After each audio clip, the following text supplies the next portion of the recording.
So first off, we have Jamie Kitson with his ping pong ball LED clock message board project.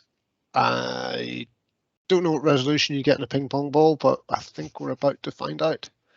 So, Jamie, if you could please kick us off, you have 5 minutes.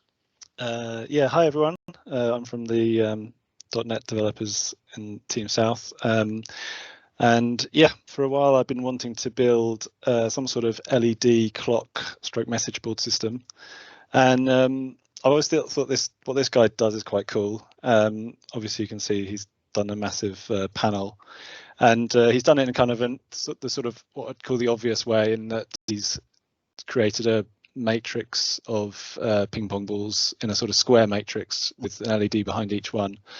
But that kind of seemed like quite a lot of work. Now you can buy these strips of LEDs. They're individually addressable, so each LED has got a number starting at 0.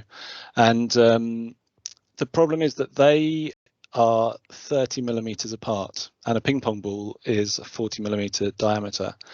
And somebody else, not me, came up with this sort of genius solution where if you arrange the ping pong balls in more of a hexagonal pattern, like a honeycomb, you can then offset the LED strips, offset from center, so that they will light up each LED ball in turn. And it means that you don't have to cut up the whole strip and solder each LED behind each one. It does make the sort of drawing and a thing on this very complicated, because not only do the LEDs sort of alternate, as you can see, but also you have to deal with this hexagonal pattern rather than sort of square pixels, which is what any library has been sort of written for.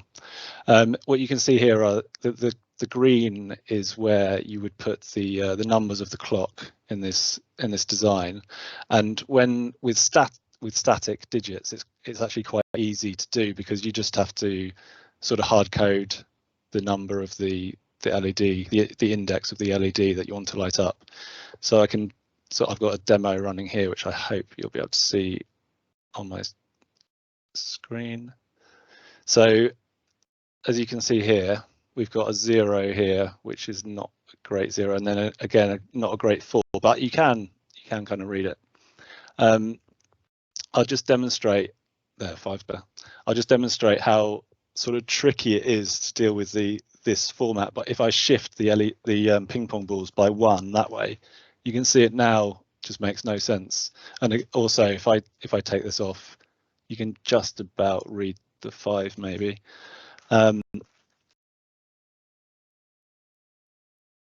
So this is all controlled using an Arduino board, which is here. This one's really nice because it's got a built-in Wi-Fi chip on it, which is sort of surprisingly stable.